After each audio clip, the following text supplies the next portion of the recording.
IDF के headquarter पर भी देखिए हमला कर दिया गया। ईरान ने तेल अवीव पर मिसाइलें दागी हैं, आईडीएफ के हेडक्वार्टर को हिट किया है। ईरान ने 27 ठिकानों को टारगेट किया है इजराइल के, जिसमें आईडीएफ का हेडक्वार्टर भी शामिल है। यानी कि बैलिस्टिक मिसाइलों का जखीरा ईरान बिल्कुल खोल चुका है। और खास तौर पर आईडीएफ को, इजराइल डिफेंस फोर्स को, उसके हेडक्वार्टर को उसने टारगेट किया था। कल हमने देखा था आईआरजीसी के हेडक्वार्टर को इजराइल ने हिट किया था और यह उसका बड़ा बदला है।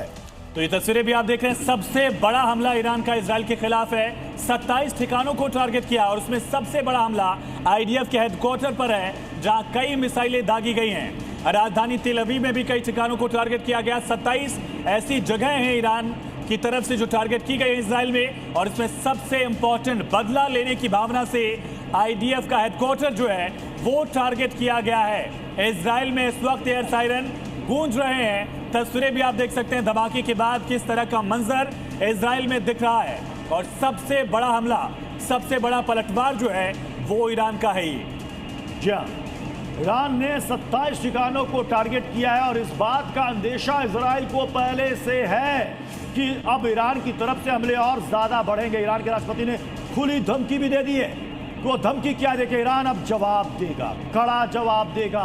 ईरानी राष्ट्रपति कह रहे हैं अमेरिका ने बड़ा अपराध किया है, बड़ा जुर्म किया है, गुनाह किया है और इसकी सजा अब अमेरिका को भुगतनी होगी और इजराइल को भुगतनी पड़ेगी। ईरान के राष्ट्रपति ने कह दिया ईरान अब जवाब देगा और वो जवाब दिख भी रहा है। अब जो बैलिस्टिक मिसाइल्स का जखीरा है, बौछार, वो और ज्यादा बढ़ चुकी है। अब वो सारी की सारी इजराइल को हिट कर रही हैं और सारी की सारी जितने भी अमेरिकी एयरबेस हैं, नेवल बेस हैं, आर्मी बेस हैं जो मिडिल ईस्ट में हैं, सब पर कल की तुलना में आज और ज्यादा घातक प्रहार किए जा रहे हैं। और इसी बीच एक बड़ी खबर, इजराइल के बड़े आर्मी अफसर पर निशाना साधा गया। ईरान की तरफ से उनको अटैक किया गया है, ये बड़ी खबर है। नेतन्याहू पर भी टारगेट सेट किया गया और दूसरी तरफ जो मिलिट्री लीडरशिप है उन पर भी हमला किया गया है।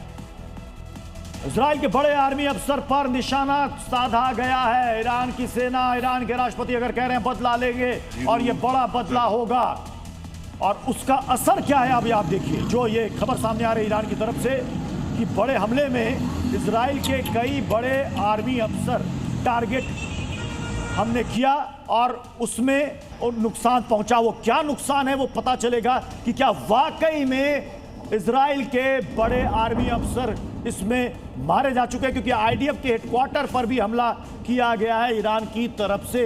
जो बात ईरान ने कही, अब वर्ल्ड वॉर 3 शुरू हो चुका है।